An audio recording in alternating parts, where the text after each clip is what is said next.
എല്ലാവർക്കും നമസ്കാരം. 10th physics ക്ലാസ്സിലേക്ക് സ്വാഗതം. നമ്മൾ 6th chapter electromagnetic induction daily life complete ആക്കിയിരിക്കുകയാണ്. നമ്മൾ ചാപ്റ്ററിൻ്റെ കംപ്ലീറ്റ് ആയിട്ടുള്ള വീഡിയോസ് ചെയ്തിട്ടുണ്ട്. എല്ലാം ഡീറ്റെയിൽ ആയിട്ടാണ് എക്സ്പ്ലെയിൻ ചെയ്ത് വീഡിയോസ് ചെയ്തിരിക്കുന്നത് കേട്ടോ. ഒരു ഡൗട്ടും വരികയില്ലാത്ത രീതിയിൽ കൃത്യമായിട്ട് എക്സ്പ്ലനേഷൻ കൊടുത്താണ് നമ്മൾ ഓരോ വീഡിയോസും ചെയ്തിരിക്കുന്നത്. അപ്പോൾ കൃത്യമായിട്ട് കാണുക, കാര്യങ്ങളൊക്കെ കണ്ട് മനസ്സിലാക്കുക കേട്ടോ. അപ്പം ലെറ്റേഴ്സസ് ആണ് നമ്മൾ ഈ ഒരു വീഡിയോയിൽ ഇന്നിപ്പോൾ ഡിസ്കസ് ചെയ്യാൻ പോകുന്നത്. ലെറ്റേഴ്സസ് എന്ന് പറയുമ്പോൾ നമുക്കറിയാം ക്വസ്റ്റ്യൻസ് ആണ്. അപ്പം ക്വസ്റ്റ്യൻ ആൻസർ ചെയ്യണമെന്നുണ്ടെങ്കിൽ ചാപ്റ്റർ കംപ്ലീറ്റ് ആയിട്ട് പഠിച്ചിരിക്കണം. അപ്പം അങ്ങനെ കംപ്ലീറ്റ് ആയിട്ട് പഠിച്ചതിന് ശേഷം മാത്രമേ ഉള്ളൂ നിങ്ങൾ ഏതൊരു കേസിൻ്റെയും കാര്യത്തിൽ നമ്മൾ ക്വസ്റ്റ്യൻ ആൻസർ ചെയ്യാൻ ശ്രമിക്കാവുള്ളൂ. അല്ലെങ്കിൽ എന്താണ് ഡൗട്ട് വരും. ഡൗട്ട് വരുന്നുണ്ടെങ്കിൽ അതിൻ്റെ അർത്ഥം എന്താണ്, നിങ്ങൾ ചാപ്റ്റർ കംപ്ലീറ്റ് ആയിട്ട് മനസ്സിലാക്കി പഠിച്ചിട്ടില്ല. നമ്മൾ വീഡിയോസ് ചെയ്തിരിക്കുന്നത് അത്രയ്ക്ക് എക്സ്പ്ലനേഷൻ കൊടുത്താണ്, വെറുതെ ഒരു റിവിഷൻ വീഡിയോ ആയിട്ടല്ല ചെയ്തിരിക്കുന്നത്, ഡീറ്റെയിൽ ആയിട്ട് എക്സ്പ്ലെയിൻ ചെയ്തിട്ടാണ് ചെയ്തിരിക്കുന്നത്. അപ്പോൾ അതിൽ പഠിക്കാനുള്ള കാര്യങ്ങളൊക്കെ പഠിക്കുക. അതിനുശേഷം മാത്രം നിങ്ങൾ ക്വസ്റ്റ്യൻസ് ആൻസർ ചെയ്യാൻ ശ്രമിക്കുക. അപ്പോൾ നമുക്ക് ആദ്യത്തെ ക്വസ്റ്റ്യൻ നോക്കാമേ. Choose a correct answer from the brackets. ഇവിടെ ബ്രാക്കറ്റ്സിൽ കൊടുത്തിട്ടുണ്ട്, അതിലെ കറക്റ്റ് ആൻസർ ചൂസ് ചെയ്യാനാണ് പറഞ്ഞിരിക്കുന്നത്. What is the working principle of a generator? ജനറേറ്ററിന്റെ വർക്കിംഗ് പ്രിൻസിപ്പിൾ ഏതാണ്? Motor principle, mutual induction, electromagnetic induction, all of these. ഏതാണ്? ഇലക്ട്രോമാഗ്നറ്റിക് ഇൻഡക്ഷൻ ആണ് കേട്ടോ. ഇലക്ട്രോമാഗ്നറ്റിക് ഇൻഡക്ഷൻ ആണ് ജനറേറ്ററിന്റെ വർക്കിംഗ് പ്രിൻസിപ്പിൾ. മോട്ടോ പ്രിൻസിപ്പിൾ അതാണ് ഇലക്ട്രിക് മോട്ടോറിന്റെ വർക്കിംഗ് പ്രിൻസിപ്പിൾ ആണ് മോട്ടോ പ്രിൻസിപ്പിൾ എന്ന് പറഞ്ഞിരിക്കുന്നത്. മ്യൂച്വൽ ഇൻഡക്ഷൻ ഏതിൻ്റെയാണ്? ഓർത്തോണം കേട്ടോ. ട്രാൻസ്ഫോമറിന്റെ വർക്കിംഗ് പ്രിൻസിപ്പിൾ ആണ് മ്യൂച്വൽ ഇൻഡക്ഷൻ. ജനറേറ്ററിന്റെ വർക്കിംഗ് പ്രിൻസിപ്പിൾ ഏതാണ്? ഇലക്ട്രോമാഗ്നറ്റിക് ഇൻഡക്ഷൻ ആണ്. Next one, what type of electricity is generated in the armature of a DC generator? DC generatorന്റെ ആർമേച്ചറിൽ ഉൽപ്പാദിപ്പിക്കപ്പെടുന്ന ഇലക്ട്രിസിറ്റി ഏത് തരത്തിലുള്ളതാണെന്നാണ് ചോദിച്ചിരിക്കുന്നത്. AC, DC, current at constant voltage, none of these. നമ്മൾ പഠിച്ചതാണ്.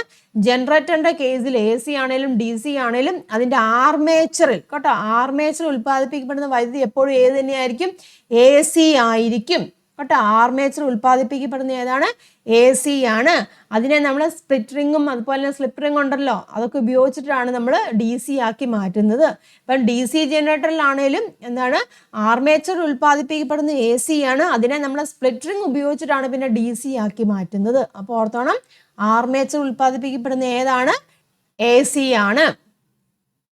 ഇനി at what voltage is electricity generated in power stations in India? അതായത് ഇന്ത്യയിലെ പവർ സ്റ്റേഷനുകളിൽ എത്ര വോൾട്ടിലാണ് വൈദ്യുതി ഉൽപ്പാദിപ്പിക്കപ്പെടുന്നത്? പവർ സ്റ്റേഷനുകളിൽ കേട്ടോ, പവർ സ്റ്റേഷൻസിൽ ഉൽപ്പാദിപ്പിക്കപ്പെടുന്ന വൈദ്യുതി എത്രയാണ്?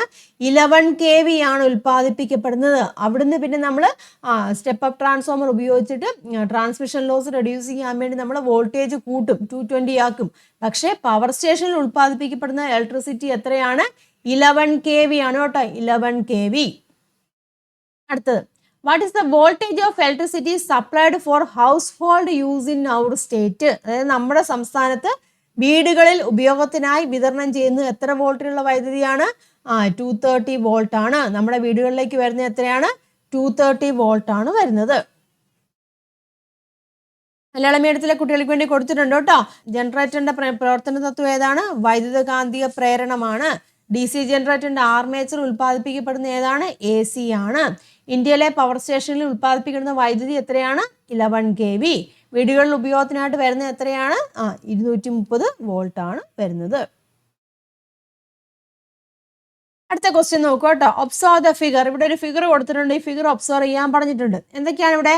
ഇതെന്താണ്? ഒരു ഗാൽനോമീറ്റർ ആണ് അല്ലേ? ഇതൊരു ഗാൽനോമീറ്റർ ആണ്. ഇതെന്താണ്? ഒരു മാഗ്നറ്റ് ആണ് അല്ലേ? ഒരു ബാർ മാഗ്നറ്റ് ആണ് അല്ലേ? ഇതൊരു ബാർ മാഗ്നറ്റ് ആണ്. പിന്നെ എന്താണ്? ഒരു കോയിലും ഉണ്ട് അല്ലേ? ഇതൊരു കോയിലും ഉണ്ട്. മനസ്സിലായല്ലോ? കോയിൽ എന്താണ്? ഗാൽനോമീറ്ററിലേക്ക് കണക്ട് ചെയ്തിട്ടുണ്ട്. ക്വസ്റ്റ്യൻ നോക്കാം. If the magnet is rapidly moved into the coil, what will you observe in the galvanometer? ഈ ബാർ മാഗ്നറ്റ് കോയിലിൻ്റെ ഉള്ളിലേക്ക് നമ്മൾ വേഗത്തിൽ പ്രവേശിച്ചാൽ ഗാൽനോമീറ്ററിൽ എന്തായിരിക്കും നമുക്ക് ഒബ്സർവ് ചെയ്യാൻ സാധിക്കുന്നത്? കണ്ടില്ലേ? ഗാൽനോമീറ്റർ ഇങ്ങനെ ഉള്ളിലേക്ക് വെക്കുവാണ്. അപ്പോൾ എന്താണ് ഒബ്സർവ് ചെയ്യാൻ സാധിക്കുന്നത്? ഡിഫ്ലക്ഷൻ ഇവിടെ കാണിക്കുന്നുണ്ടല്ലോ, ദാ ഇങ്ങോട്ട് അല്ലേ? ഒരു സൈഡിലേക്ക് ഡിഫ്ലക്ഷൻ അവിടെ കാണിക്കും. അപ്പം എന്ത് പറയാം? ഡിഫ്ലക്സ് ഇൻ 1 ഡയറക്ഷൻ എന്ന് പറയാം ഇല്ലേ? ഡിഫ്ലക്സ് ഇൻ 1 ഡയറക്ഷൻ കേട്ടോ. ഡിഫ്ലക്സ് ഇൻ 1 ഡയറക്ഷൻ എന്ന് പറയാം കേട്ടോ. ഞാൻ ഡയറക്ഷൻ എന്നാണ് എഴുതിയിരിക്കുന്നത് കേട്ടോ, ഷോർട്ടായിട്ട് എഴുതിയിരിക്കുന്നതാണ്. അപ്പോൾ ഗാൽനോമീറ്റർ സൂചി എന്താണ്? ഒരു ദിശയിലേക്ക് ചലിക്കുന്നു.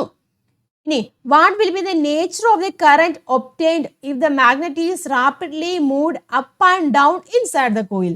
കാന്തം കമ്പിച്ചുരുളിനുള്ളിലേക്ക് വേഗത്തിൽ കേട്ടോ വേഗത്തിൽ മുകളിലോട്ടും താഴോട്ടും ചലിപ്പിച്ചാൽ ഈ കാന്തം എങ്ങനെയാണ് മുകളിലോട്ടും താഴോട്ടും വേഗത്തിൽ ചലിപ്പിച്ചാൽ ലഭിക്കുന്ന വൈദ്യുതിയുടെ സ്വഭാവം എങ്ങനെയായിരിക്കും? അപ്പം എങ്ങനെയായിരിക്കും? അപ്പം ഗാലനോമീറ്റർ സൂചി എങ്ങനെയാണ്? ലെഫ്റ്റിലേക്കും റൈറ്റിലേക്കും വളരെ വേഗത്തിൽ, രണ്ട് സൈഡിലേക്കും വളരെ വേഗത്തിൽ ചലിക്കും അല്ലേ? അതിന്റെ കാരണം എന്താണ്? അവിടെ വൈദ്യുതി ഉണ്ടാകുന്നുണ്ട്. അപ്പൊ വൈദ്യുതിയുടെ ദിശ എങ്ങനെയാണ്? മാറിക്കൊണ്ടിരിക്കും. അപ്പൊ എന്ത് പറയാം? ഡിഫ്ലക്സ് ഇൻ ബോത്ത് ഡയറക്ഷൻ എന്ന് പറയാം അല്ലേ? ഡിഫ്ലക്സ് ഇൻ ബോത്ത് ഡയറക്ഷൻ അല്ലേ? അതിന്റെ അർത്ഥം എന്താണ്? കറന്റ് അല്ലേ? Direction of current changes continuously എന്ന് പറയാം കേട്ടോ. Both direction that is direction of current changes അല്ലേ? ചേഞ്ചസ് എങ്ങനെയാണ്? കണ്ടിന്യൂസ്ലി, തുടർച്ചയായിട്ട് കറണ്ടിന്റെ ഡയറക്ഷൻ അവിടെ മാറിക്കൊണ്ടിരിക്കുന്നു. ഇനി what are the ways to increase the current induced in the coil? കമ്പിച്ചുള്ളിൽ പ്രേരണം ചെയ്യപ്പെടുന്ന വൈദ്യുതിയുടെ അളവ് വർദ്ധിപ്പിക്കാനുള്ള മാർഗങ്ങൾ എന്തൊക്കെയാണ്? നമ്മൾ പഠിച്ചതാണല്ലേ? അപ്പൊ എന്തൊക്കെയാണ്? Increase the number of turns അല്ലേ? Increase the number of turns കൂട്ടിക്കഴിഞ്ഞാൽ നമുക്ക് എന്താണ് അവിടെ ഉൽപ്പാദിപ്പിക്കുന്ന വൈദ്യുതിയുടെ അളവ് കൂട്ടാം. പിന്നെന്താണ്? Increase the strength of magnet അല്ലേ? സ്ട്രെങ്ത് ഇല്ലേ? മാഗ്നറ്റിന്റെ സ്ട്രെങ്ത് കൂട്ടാം അല്ലേ? ഇൻക്രീസ് ദ സ്ട്രെങ്ത് ഓഫ് മാഗ്നറ്റിന്റെ സ്ട്രെങ്ത് കൂട്ടാം. പിന്നെന്താണ്? ഈ മൂവ്മെന്റ് ഉണ്ടല്ലോ, ഈ മൂവ്മെന്റ് അതായത് അപ്പ് ആൻഡ് ഡൗൺ വെക്കുന്ന മൂവ്മെന്റ് ഉണ്ടല്ലോ, അതിന്റെ വേഗത കൂട്ടിക്കഴിഞ്ഞാൽ നമുക്ക് എന്താണ് അവിടെ ഉണ്ടാകുന്ന കറണ്ടിന്റെ അളവ് നമുക്കവിടെ കൂട്ടാൻ സാധിക്കും. അപ്പൊ എന്ത് പറയാം? ഇൻക്രീസ് ദ സ്പീഡ് അല്ലേ? സ്പീഡ് ഓഫ് മൂവ്മെന്റ് ഓഫ് ആരുടെയാണോ? ഒന്നെങ്കിൽ മാഗ്നറ്റ് ഒന്നെങ്കിൽ സ്പീഡിൽ മൂവ് ചെയ്യുക, അല്ലെങ്കിൽ കോയിൽ മൂവ് ചെയ്യുക. മാഗ്നറ്റ് ഓർ കോയിൽ എന്ന് പറയാം അല്ലേ? മാഗ്നറ്റ് ഓർ കോയിൽ പഠിച്ച കാര്യമാണ് കേട്ടോ. അപ്പം അതൊക്കെയാണ് മാർഗങ്ങൾ. ഇനി by what name is this phenomenon known as? ഈ ഫിനോമിനൻ ഏത് പേരിലാണ് അറിയപ്പെടുന്നത്? ഏതാണ്? ഇലക്ട്രോ മാഗ്നറ്റിക് ഇൻഡക്ഷൻ അല്ലേ? ഇലക്ട്രോ മാഗ്നറ്റിക് ഇൻഡക്ഷൻ, അതായത് വൈദ്യുത കാന്തിക പ്രേരണം. മനസ്സിലായല്ലോ? ഓക്കെ ആണല്ലോ? ദ ആൻസേഴ്സ് ഇവിടെ കൊടുത്തിട്ടുണ്ട് കേട്ടോ. Galvanometer needle deflects in one direction, ഒരു ഡയറക്ഷനിലേക്ക് ഡിഫ്ലക്ട് ചെയ്യുന്നുണ്ട്. പിന്നെ നമ്മൾ സ്പീഡിൽ ഇല്ല എന്താണ് പറഞ്ഞിരിക്കുന്നത്? വേഗത്തിൽ മുകളിലോട്ടും താഴോട്ടും ചലിപ്പിക്കുമ്പോൾ എന്ത് സംഭവിക്കുന്നുണ്ട്? Galvanometer deflects very fast. Galvanometer needle deflects കേട്ടോ very fast both to the left and to the right, ലെഫ്റ്റിലേക്കും റൈറ്റിലേക്കും ചലിക്കുന്നുണ്ട്. The electricity obtained will be alternating in direction. അവിടെ ഉണ്ടാകുന്ന കറണ്ട് എങ്ങനെയാണ്? ഡയറക്ഷൻ അല്ലേ? ചേഞ്ച് ചെയ്തുകൊണ്ടിരിക്കും. ഓൾട്ടർനേറ്റീവ് ആയിട്ട് അവിടെ ഡയറക്ഷൻ അവിടെ ചേഞ്ച് ചെയ്തുകൊണ്ടിരിക്കും. ഓക്കെ ആണല്ലോ? അല്ലെങ്കിൽ നമുക്ക് സിമ്പിൾ ആയിട്ട് പറയാം, എന്താണ് നമ്മൾ മുമ്പ് എഴുതിയില്ലായിരുന്നോ? Direction of current changes continuously എന്ന് പറയാം കേട്ടോ. ഓർ നമുക്ക് വേണമെങ്കിൽ എഴുതാം ഡയറക്ഷൻ ഓഫ് കറന്റ് കേട്ടോ. ഡയറക്ഷൻ ഓഫ് കറന്റ് കറന്റ് ആണ് കേട്ടോ. Direction of current changes continuously എന്ന് എഴുതാം. അതുകൊണ്ട് ഞാനൊരു ഷോർട്ടായിട്ട് എഴുതിയിരിക്കുന്നതാണ്. ഡയറക്ഷൻ ഒക്കെ ഷോർട്ടായിട്ട് എഴുതിയിരിക്കുന്നതാണ്. നിങ്ങൾ ഫുള്ളായിട്ട് തന്നെ എഴുതണം കേട്ടോ. Direction of current changes continuously. എന്ന് വെച്ചാൽ കറണ്ട് എന്നാണ് കേട്ടോ. അതൊക്കെ ഫുള്ളായിട്ട് തന്നെ നിങ്ങൾ എഴുതിയിരിക്കണം. അടുത്ത എന്താണ്? അവിടെ ഉണ്ടാകുന്ന കറണ്ടിന്റെ അളവ് കൂട്ടാനുള്ള മാർഗങ്ങൾ അല്ലേ? Increase the number of turns of the coil, increase the magnetic strength, അല്ലെങ്കിൽ എന്താണ്? Increase the speed of movement of the magnet or the coil. Then ഏത് ഫിനോമിനാണ് അവിടെ നടക്കുന്നത്? ഇലക്ട്രോ മാഗ്നറ്റിക് ഇൻഡക്ഷനുമാണ്. മലയാളത്തിൽ മീഡിയത്തിലെ കുട്ടികൾക്ക് വേണ്ടി കൊടുത്തിട്ടുണ്ട്. പറഞ്ഞ കാര്യങ്ങൾ തന്നെയാണ്. വീഡിയോ പോസ് ചെയ്തിട്ട് എഴുതിയെടുക്കുക കേട്ടോ. Then next third one, classify the following that operate on AC and that on DC കേട്ടോ. AC-യിലും DC-യിലും പ്രവർത്തിക്കുന്നതിനെ തരം തിരിച്ച് എഴുതാനാണ് പറഞ്ഞിരിക്കുന്നത്. AC-യും DC-യും ഇല്ലേ? Torch, grinder, microwave oven, emergency lamp, calculator. അപ്പോൾ ഏതൊക്കെയാണ് AC-യിൽ പ്രവർത്തിക്കുന്നത്? ഗ്രൈൻഡർ ഉണ്ടല്ലേ? ഗ്രൈൻഡർ AC-യിൽ പ്രവർത്തിക്കുന്നതാണ്. ടോർച്ച് ഏതാണ്? ടോർച്ച് DC ആണല്ലേ? ടോർച്ച് DC ആണ്. ദെൻ മൈക്രോവേവ് ഓവൻ ഏതാണ്? AC ആണോ DC ആണോ? ഏതാണ്? AC-യിലാണല്ലേ? അപ്പം AC-യിലാണ് മൈക്രോവേവ് ഓവൻ അല്ലേ? മൈക്രോവേവ് ഓവനൊക്കെ AC-യിൽ പ്രവർത്തിക്കുന്നതാണ് കേട്ടോ. ദെൻ എമർജൻസി ലാമ്പ് ഏതാണ്? DC അല്ലേ? എമർജൻസി ലാമ്പ് നമ്മൾ കുത്തിവെച്ചിട്ട് ചാർജ് ചെയ്തിട്ടല്ലേ ഉപയോഗിക്കുന്നത്? DC-യിൽ വർക്ക് ചെയ്യുന്നതാണ്. കാൽക്കുലേറ്റർ ഏതാണ്? DC ആണല്ലേ? ബാറ്ററി ഉപയോഗിച്ചിട്ടല്ലേ? കാൽക്കുലേറ്റർ.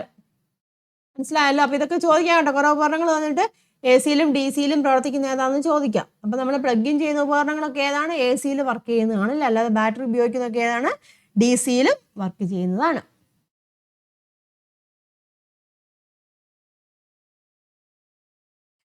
അടുത്ത ക്വസ്റ്റ്യൻ നോക്കുക. നാലാമത്തെയാണ് ഒബ്സർവ് ദ ഫിഗർ. ദാ ഇവിടെ ഫിഗർ കൊടുത്തിട്ടുണ്ട്. ഇത് ഏതിന്റെ ഫിഗർ ആണ്? ദാ നോക്കിയേ, നമുക്ക് കാണുമ്പോഴേ അറിയാമില്ലേ, ആർമേച്ചർ ഉണ്ട്, ഫീൽഡ് മാഗ്നറ്റ് ഉണ്ട്, പിന്നെ വ്യത്യാസം AC ആണോ DC ആണോ എന്നുള്ള വ്യത്യാസം ഇല്ലേ. ദാ നോക്കി, ഇവിടെ 2 റിങ്ങുകളുണ്ട്, 2 റിങ്ങുകൾ ഉപയോഗിക്കുന്നുണ്ട്. അപ്പൊ നമുക്ക് മനസ്സിലാക്കാം ഇത് ഏതാണ് ഈ 2 റിങ്ങുകൾ എന്ന് പറഞ്ഞിരിക്കുന്നത്. സ്ലിപ്പ് റിങ്ങുകളാണ് അല്ലേ. 2 റിങ്ങുകൾ ഏതാണ്? സ്ലിപ്പ് റിങ്സുകളാണ്. അപ്പൊ സ്ലിപ്പ് റിങ്സ് എവിടെയാണ് ഉപയോഗിക്കുന്നത്? AC-യിലാണ് അല്ലേ. ദാ ക്വസ്റ്റ്യൻ കണ്ടോ, which device is shown in the figure. ഇത് ഏത് ഉപകരണത്തിന്റെ രേഖാചിത്രമാണ്? ഏതാണ്? AC ജനറേറ്റർ അല്ലേ. AC ജനറേറ്ററിന്റെ രേഖാചിത്രമാണ് ഇവിടെ കൊടുത്തിരിക്കുന്നത്. Name the parts marked XY and Z. XY and Z. X എന്ന് പറഞ്ഞിരിക്കുന്നത് ഏതാണ്? ഫീൽഡ് മാഗ്നറ്റ് അല്ലേ. X ഫീൽഡ് മാഗ്നറ്റ് ആണ്. ദെൻ Y എന്ന് പറഞ്ഞിരിക്കുന്നത് ഏതാണ്? ഇത് ആർമേച്ചർ അല്ലേ. നമുക്കിവിടെ എഴുതാം. X എന്ന് പറഞ്ഞിരിക്കുന്നത് ഏതാണ്? Field magnet. X field magnet ആണ്. Y എന്ന് പറഞ്ഞിരിക്കുന്നത് ഏതാണ്? ഇതല്ലേ, ഇതല്ലേ Y. Y എന്ന് പറഞ്ഞാൽ ഏതാണ്? ആർമേച്ചർ ആണ് Y എന്ന് പറഞ്ഞിരിക്കുന്നത്. Z നമ്മൾ ഏതാണ് കണ്ടു? 2 റിംഗ് ആണ് അല്ലേ. അതായത് സ്ലിപ്പ് റിംഗ് അല്ലേ. 2 റിംഗ് ഉണ്ടെന്നുണ്ടെങ്കിൽ സ്ലിപ്പ് റിംഗ് ആണ്. അപ്പം AC-യും DC-യും നമ്മുടെ വ്യത്യാസം ഇത് മാത്രമേ ഉള്ളൂ. അപ്പം ഫിഗർ നോക്കുമ്പോൾ മനസ്സിലാക്കണം കേട്ടോ, AC ആണോ DC ആണോ എന്നുള്ളത്. അപ്പം ഇത് ഏതാണ്? AC ആണ്. അതിൻ്റെ പാർട്സുകൾ നമ്മൾ അടയാളപ്പെടുത്തി. Which type of current is obtained in the external circuit. External സർക്യൂട്ടിലേക്ക് ലഭിക്കുന്ന ഏത് കറണ്ടാണ്? നമുക്കറിയാം ആർമേച്ചർ ലഭിക്കുന്ന AC ആണ്, നമ്മൾ ഓൾറെഡി പറഞ്ഞു. എക്സ്റ്റേണൽ സർക്യൂട്ടിലേക്ക് ലഭിക്കുന്ന ഏതാണ് ഇവിടെ? ഇവിടെ സ്ലിപ്പ് റിംഗ് ആണ് ഉപയോഗിച്ചിരിക്കുന്നത് അല്ലേ. അപ്പോൾ എക്സ്റ്റേണൽ സർക്യൂട്ടിൽ എന്താണ് കിട്ടുന്നത്? AC ആണ് ഇവിടെ കിട്ടുന്നത്. What is it's working principle? Generator അല്ലേ. ജനറേറ്ററിന്റെ വർക്കിംഗ് പ്രിൻസിപ്പിൾ ഏതാണ്? ഇലക്ട്രോ മാഗ്നറ്റിക് ഇൻഡക്ഷൻ അല്ലേ. അപ്പൊ എന്ത് പറയാം? ഇലക്ട്രോ മാഗ്നറ്റിക് ഇൻഡക്ഷൻ, അതായത് വൈദ്യുതകാന്തിക പ്രേരണ തത്വം. നെക്സ്റ്റ് ക്വസ്റ്റ്യൻ നോക്കുക. What are the problems faced while transmitting electricity over long distances using conducting wires? How can these problems be solved? ദീർഘദൂരങ്ങളിലേക്ക് ചാലകക്കമ്പികൾ വഴി വൈദ്യുതി പ്രേഷണം ചെയ്യുമ്പോൾ നേരിടുന്ന പ്രശ്നങ്ങൾ ഏതൊക്കെ? ഇവ എങ്ങനെ പരിഹരിക്കാം? എന്തൊക്കെയാണ് ഉണ്ടാകുന്ന പ്രോബ്ലംസ് എന്ന് പറഞ്ഞിരിക്കുന്നത്? ട്രാൻസ്മിഷൻ ലോസ് ഉണ്ടാകുന്നുണ്ട് അല്ലേ. ട്രാൻസ്മിഷൻ ലോസ് അതായത് പ്രസരണ നഷ്ടം എന്ന് പറയാം. അതുപോലെ തന്നെ എന്താണ്? വോൾട്ടേജ് ഡ്രോപ്പ് അല്ലേ. വോൾട്ടേജ് ഡ്രോപ്പ് ഉണ്ടാകുന്നുണ്ട് അല്ലേ. വോൾട്ടേജ് അവിടെ കുറയുകയല്ലേ ചെയ്യുന്നത്. വോൾട്ടേജ് കുറഞ്ഞു പോകും, നഷ്ടമായി പോകും. വോൾട്ടേജ് ഡ്രോപ്പ് ഉണ്ടാകുന്നുണ്ട്. അതെങ്ങനെ പരിഹരിക്കാം? ഹൈ വോൾട്ടേജിൽ നമ്മൾ വൈദ്യുതി ട്രാൻസ്മിറ്റ് ചെയ്യണം അല്ലേ. ട്രാൻസ്മിറ്റിംഗ് ഹൈ വോൾട്ടേജ് എന്ന് പറയണം അല്ലേ. അല്ലെങ്കിൽ electricity transmitting at high voltage. മനസ്സിലായല്ലോ? ആൻസർ കൊടുത്തിട്ടുണ്ട് കേട്ടോ. The transmission loss and voltage drops may ഒക്കെ this problem can be solved by transmitting electricity at high voltage അല്ല. ഉയർന്ന വോൾട്ടേജിൽ വൈദ്യുതി പ്രേഷണം ചെയ്തുകൊണ്ട് നമുക്ക് ഈ പ്രശ്നം പരിഹരിക്കാം. മനസ്സിലായല്ലോ? ഇതൊക്കെ ഇമ്പോർട്ടൻറ്റ് ക്വസ്റ്റ്യൻ ആണ് കേട്ടോ. മിക്കപ്പോഴും ചോദിക്കുന്നതാണ്. കൃത്യമായിട്ട് മനസ്സിലാക്കി തന്നെ എഴുതുക.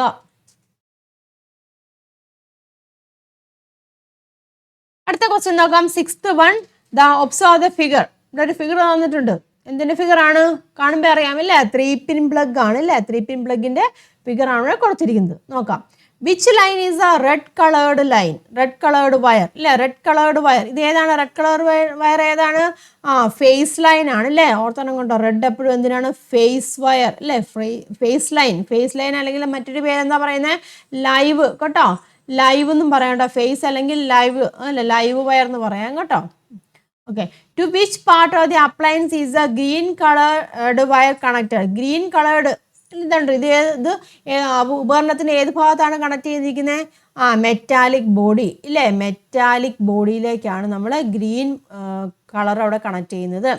മെറ്റാലിക് ബോഡി എന്ന് വെച്ച് കഴിഞ്ഞാൽ ലോഹ ആവരണം ഉണ്ടല്ലോ. ആ ലോഹത്തിന്റെ ആവരണം എർത്ത് വയറാണ്. അപ്പോൾ ഉപകരണത്തിന്റെ എന്താണ്? ലോഹ ആവരണവുമായിട്ടാണ് കണക്ട് ചെയ്യുന്നത്. അപ്പോൾ ഗ്രീൻ എന്ന് പറഞ്ഞിരിക്കുന്നത് എന്താണ്? എർത്ത് ലൈൻ ആണ്. അത് ഓർത്തോണം കേട്ടോ. What is advantage of connecting a 3-pin plug to appliances? 3-pin plug അപ്ലയൻസസിൽ കണക്ട് ചെയ്യുമ്പോൾ അഡ്വാൻറ്റേജ് എന്തൊക്കെയാണ്? ഷോർട്ട് സർക്യൂട്ടോ അങ്ങനെ എന്തെങ്കിലും വരുമ്പോൾ എന്ത് സംഭവിക്കുന്നുണ്ട്? നമ്മുടെ അപ്ലയൻസസിലേക്ക് കണക്ട് ചെയ്തിരിക്കുന്നതുകൊണ്ട് അത് ഭൂമിയിലേക്ക് പോകും ഇല്ലേ. അല്ലെങ്കിൽ എന്താണ്? ഫ്യൂസ് വയർ ഉരുകിയത് എന്താണ്? കണക്ഷനോടെ വിച്ഛേദിക്കപ്പെടും. ഓക്കെ ആണല്ലോ. മനസ്സിലാക്കി പഠിക്കുക കേട്ടോ. അതാ 3-pin പ്ലഗിനെ കൊണ്ടല്ലേ ഫ്യൂസ് വയർ കൃത്യം ഓർത്തനം കേട്ടോ. അതാ 3-pin പ്ലഗിൻ്റെ ഉള്ളിൽ ഇങ്ങനെ ഒരു ഫ്യൂസ് കാണും കേട്ടോ. ഇങ്ങനെ ഒരു ഫ്യൂസ് കാണും. അതെന്താണ്, എന്തെങ്കിലും കൂടുതൽ എക്സസ് കറണ്ട് വരുവാണെങ്കിൽ ഇതായി പോകും, ഇതിവിടെ ബ്രേക്ക് ചെയ്ത് പോകും. അപ്പോൾ എന്താണ്, ആ ഉപകരണത്തിന് സേഫ്റ്റി കിട്ടും. ഡയറക്റ്റ് ആയിട്ട് കിട്ടാതെ ഉപകരണത്തിന് സേഫ്റ്റി വരുവാണ് ചെയ്യുന്നത് കേട്ടോ. ലൈവ് വയറും ഉണ്ട്, ദെൻ എർത്താണ് കൊടുത്തിരിക്കുന്നത്. ബാക്കി എല്ലാ കാര്യങ്ങളും മനസ്സിലാക്കുക. ആൻസർ കൊടുത്തിട്ടുണ്ട് കേട്ടോ. Red colour wire is a phase line, അല്ലെങ്കിൽ എന്താണ്, ലൈവ് വയർ ആണ്. ഗ്രീൻ കളർഡ് വയർ എന്ന് വെച്ചാൽ എർത്ത് വയർ ആണ്. It is connected to the metallic casing of the device. Metallic casing അല്ലെങ്കിൽ മെറ്റാലിക് ബോഡി എന്ന് എഴുതിയാലും മതി കേട്ടോ. Metallic body of the device. ഇനി അതെങ്ങനെയാണ് സുരക്ഷ നൽകുന്നത്? The metallic casing of the electrical appliances is connected to the earth line. Earth ലൈനുമായിട്ട് കണക്ട് ചെയ്തിരിക്കുന്നു. When a short circuit or any other form of excessive current flow occurs in the appliances, it flows into the ground through the earth line, and the fuse wire immediately melts and breaks. This ensures safety. A fuse wire കൊണ്ടല്ലേ fuse wire melt ആയിട്ട് പോയിട്ട് അത് safety അവിടെ നൽകുകയാണ് ചെയ്യുന്നത്. അപ്പം അങ്ങനെയാണ് 3-pin plug നമുക്ക് സേഫ്റ്റി തരുന്നത്. മനസ്സിലാക്കോട്ടെ. അതാ വൈദ്യുതോപകരണത്തിൻ്റെ ലോഹ ആവരണം എർത്ത് ലൈനുമായി ബന്ധിപ്പിച്ചിട്ടുണ്ട്. ഉപകരണത്തിൽ ഷോർട്ട് സർക്യൂട്ടോ മറ്റേതെങ്കിലും തരത്തിലോ അമിത വൈദ്യുതപ്രവാഹം ഉണ്ടാകുമ്പോൾ അത് എർത്ത് ലൈനിലൂടെ ഭൂമിയിലേക്ക് ഒഴുകുകയും ഉടൻ തന്നെ ഫ്യൂസ് വയർ ഉരുകി പൊട്ടി അവിടെ സർക്യൂട്ട് അവിടെ ബ്രേക്ക് ആകും. അങ്ങനെ സുരക്ഷ അവിടെ ഉറപ്പുവരുത്തുകയും ചെയ്യുന്നു. പഠിക്കുക കേട്ടോ. അടുത്ത ക്വസ്റ്റ്യൻ ആണ്, write down any 4 precautions to avoid electric shock. വൈദ്യുതാഘാതം ഏൽക്കാതിരിക്കാനുള്ള ഏതെങ്കിലും 4 മുൻകരുതലുകൾ എഴുതാൻ. ടെക്സ്റ്റ് ബുക്കിലുണ്ടല്ലോ, ഏതെങ്കിലും 4 മുൻകരുതലുകൾ എഴുതും കേട്ടോ. എന്തൊക്കെയാണ്? Do not handle electrical appliances or operate switches with wet hands. ഇല്ല, വെറ്റ് ഹാൻഡ്സ് ഉപയോഗിച്ച് തൊടല്. Plug in to or unplug from a socket only after turning off the switch. അല്ലേ, സ്വിച്ച് ഓഫ് ചെയ്തതിന് ശേഷം നമ്മൾ പ്ലഗ് ഊരുക. Do not operate high power appliances in a normal socket. Do not touch the inside of a cable TV adapter. Ensure that the adapter has an insulator cover. Do not fly kites near power lines. Do not use iron or aluminum ladders near electric lines. While carrying out repairs on household electric circuit, ensure that the main switch is turned off during lightning. Do not perform activities that involve contact with the electric circuit. അല്ല, നമ്മൾ detail ആയിട്ട് explain ചെയ്ത് ഏതെങ്കിലും 4 കാര്യം എഴുതുക കേട്ടോ. Malayalam മീഡിയത്തിലെ text ബുക്കിൽ ഉണ്ട്, അതന്നെ നോക്കി അങ്ങ് എഴുതി വെച്ചാൽ മതി കേട്ടോ. പിന്നെ എന്താണ്, unplug appliances from socket if there is A possibility of lightening ഒക്കെ ഉണ്ടാവുകയാണെങ്കിൽ അൺപ്ലഗ് ചെയ്യുക. During rain and win transmission lines may touch the ground creating the risk of accidents. If water enters houses disconnect the power supply. After the water reaches restore power only after the switch boards and the main switch are completely dry. ഏതെങ്കിലും 4 എണ്ണം കേട്ടോ. 4 കാര്യങ്ങൾ എഴുതാനാണ് പറഞ്ഞിരിക്കുന്നത്. ഏതെങ്കിലും 4 എണ്ണമെങ്കിലും minimum നിങ്ങൾ പഠിച്ചു വെച്ചോളൂ കേട്ടോ. അത് ഏതെങ്കിലും എഴുതുക. അടുത്ത ക്വസ്റ്റ്യൻ നോക്കാം. 8th one. A transformer has 600 turns in its primary and 1800 turns in the secondary. 450 volt is obtained across its secondary. Then which type of transformer is this? What will be the voltage supplied across the primary? എന്താണ് ഒരു transformer? എന്താണ് 600 turns in its primary. പ്രൈമറിയിലത്തെ number of turns. അപ്പോൾ നമുക്ക് എങ്ങനെ എഴുതാം? NP. ഇല്ല, NP ഇവിടെ തന്നിട്ടുണ്ട്. എത്രയാണ്? 600 എന്ന് തന്നിട്ടുണ്ടല്ലേ. NP എന്ന് വെച്ചാൽ 600 ടേൺസ് ആണ്. അതിൻ്റെ എത്രയാണ്? 1800 ടേൺസ് ഇൻ സെക്കൻഡറി. സെക്കൻഡറിയിലത്തെ നമ്പർ ഓഫ് ടേൺസ് തന്നിട്ടുണ്ട്. NS തന്നിട്ടുണ്ട്. എത്രയാണ്? 1800 ടേൺസ് എന്ന് തന്നിട്ടുണ്ടല്ലേ. 1800 ടേൺസുമാണ്. പിന്നെ എന്താണ്? 450 volt is obtained across it secondary. സെക്കൻഡറിയിലത്തെ വോൾട്ടേജ് VS തന്നിട്ടുണ്ട്. എത്രയാണ്? 450 വോൾട്ട് എന്നും തന്നിട്ടുണ്ട്. ആദ്യത്തെ ക്വസ്റ്റ്യൻ ഏതാണ്? Which type of transformer is this? ഇത് ഏത് തരത്തിലുള്ള ട്രാൻസ്ഫോമർ ആണ്? ഇപ്പം നമ്പർ ഓഫ് ടേൺസ് നമുക്ക് നോക്കിയാൽ മനസ്സിലാക്കാൻ സാധിക്കുമല്ലോ.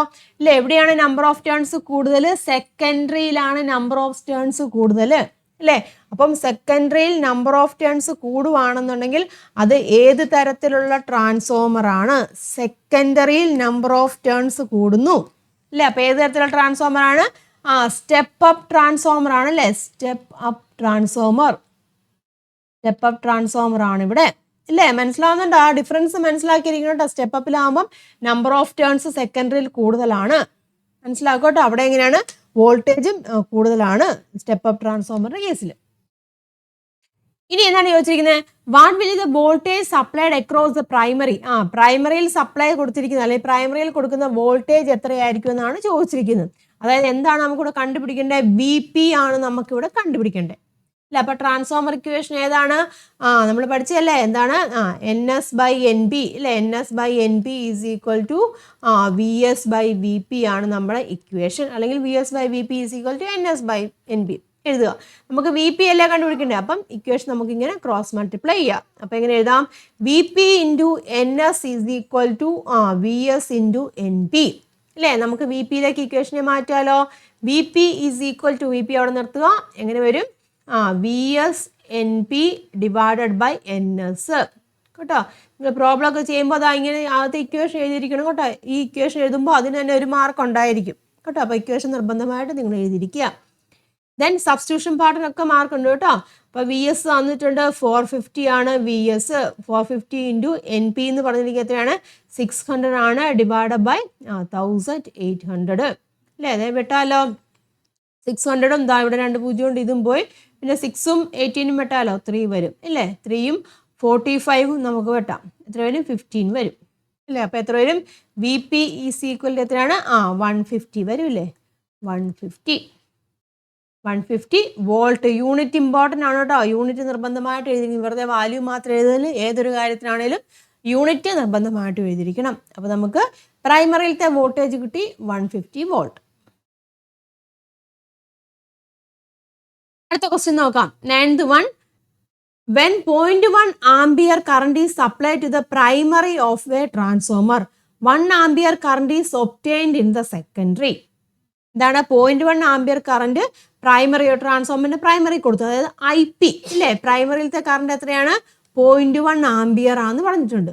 പിന്നെ എന്താണ്? 1 ampere current is obtained in the secondary. അപ്പോൾ സെക്കൻഡറിയിലത്തെ കറണ്ടും തന്നിട്ടുണ്ട്, എത്രയാണ്? 1 ആംപിയർ എന്നും തന്നിട്ടുണ്ട്. Which type of transformer is this? ഏത് തരത്തിലുള്ള ട്രാൻസ്ഫോമർ ആണെന്ന് ചോദിച്ചിട്ടുണ്ട്. ഇവിടെ നോക്കിയേ, പ്രൈമറിയിലാണോ സെക്കൻഡറിയിലാണോ കറണ്ട് കൂടുതൽ? സെക്കൻഡറിയിലാണ് കറണ്ട് കൂടുതൽ ഇല്ല. ഓർത്തണം, സെക്കൻഡറിയിൽ ഇവിടെ കറണ്ട് കൂടുതലാണ്. അപ്പോൾ ആ സെക്കൻഡറിയിലത്തെ വോൾട്ടേജ് അവിടെ എങ്ങനെയായിരിക്കും? കുറവായിരിക്കും. പഠിച്ചിട്ടുണ്ട്, ഓർക്കുന്നില്ല കാര്യങ്ങൾ? കറണ്ട് സെക്കൻഡറിയിൽ കൂടുതലാണ്, അപ്പോൾ അവിടുത്തെ വോൾട്ടേജ് എങ്ങനെയായിരിക്കും? കുറവായിരിക്കും ഇല്ലേ. കറണ്ട് കൂടുന്നിടത്ത് വോൾട്ടേജ് കുറവായിരിക്കും. അപ്പോൾ സെക്കൻഡറിയിൽ എന്താണ്? വോൾട്ടേജ് കുറവാണ്. സെക്കൻഡറിയിൽ കറണ്ട് കൂടുതലായതിനാൽ അവിടെ വോൾട്ടേജ് കുറവായിരിക്കും. അപ്പോൾ സെക്കൻഡറിയിൽ വോൾട്ടേജ് കുറവാണെന്നുണ്ടെങ്കിൽ അത് ഏത് തരത്തിലുള്ള ട്രാൻസ്ഫോമർ ആയിരിക്കും? വോൾട്ടേജ് കുറയുന്ന ട്രാൻസ്ഫോമർ ഏതാണ് സെക്കൻഡറിയിൽ വരുമ്പോൾ? ദാറ്റ് ഈസ് സ്റ്റെപ്പ് ഡൗൺ അല്ലേ. ഡൗൺ ചെയ്യൂലേ ഇത്. അപ്പം സ്റ്റെപ്പ് ഡൗൺ ട്രാൻസ്ഫോമർ ആണ് കേട്ടോ. സ്റ്റെപ്പ് ഡൗൺ ട്രാൻസ്ഫോമർ ആണ്. അതല്ല ആദ്യത്തെ question. Which type of transformer എന്നല്ല ക്വസ്റ്റ്യൻ. സ്റ്റെപ്പ് ഡൗൺ ആണ്. കണക്ട് ചെയ്ത് മനസ്സിലാവുന്നുണ്ടോ? വോൾട്ടേജ് കുറവ് എവിടെയാണോ ഇല്ലേ, അതാണ് സ്റ്റെപ്പ് ഡൗൺ ഉദ്ദേശിക്കുന്നത്. ഇവിടെ പക്ഷേ വോൾട്ടേജ് തന്നിട്ടില്ല, കറണ്ടാണ് തന്നിരിക്കുന്നത്. അപ്പോൾ കറണ്ടിന് ഇത് വെച്ച് നമ്മൾ മനസ്സിലാക്കണം. കറണ്ട് സെക്കൻഡറിയിൽ കൂടുതലാവുകയാണെന്ന് അവിടെ വോൾട്ടേജ് കുറവായിരിക്കും. അപ്പോൾ സ്റ്റെപ്പ് ഡൗൺ ട്രാൻസ്ഫോമർ. ഇനി അടുത്ത്, if 1000 volt is supplied across the primary of this transformer, what will B it's power? അതായത് 1000 വോൾട്ട് അല്ലേ, അതാണ് പ്രൈമറിയിൽ കൊടുത്തിട്ടുണ്ട്. പ്രൈമറിയിൽ കൊടുത്തിരിക്കുന്ന വോൾട്ടേജ്, അതായത് VP എന്ന് പറഞ്ഞിരിക്കുന്നത് എത്രയാണ്? 1000 അല്ലേ. 1000 വോൾട്ട് കൊടുത്തിട്ടുണ്ട്. അപ്പോൾ പവർ എത്രയാണെന്ന് കണ്ടുപിടിക്കണം അല്ലേ. പ്രൈമറിയിലത്തെ പവറാണ് നമുക്ക് കണ്ടുപിടിക്കേണ്ടത്. അപ്പോൾ നമുക്കറിയാലോ പവർ എങ്ങനെയാണ് കണ്ടുപിടിക്കുന്നത്.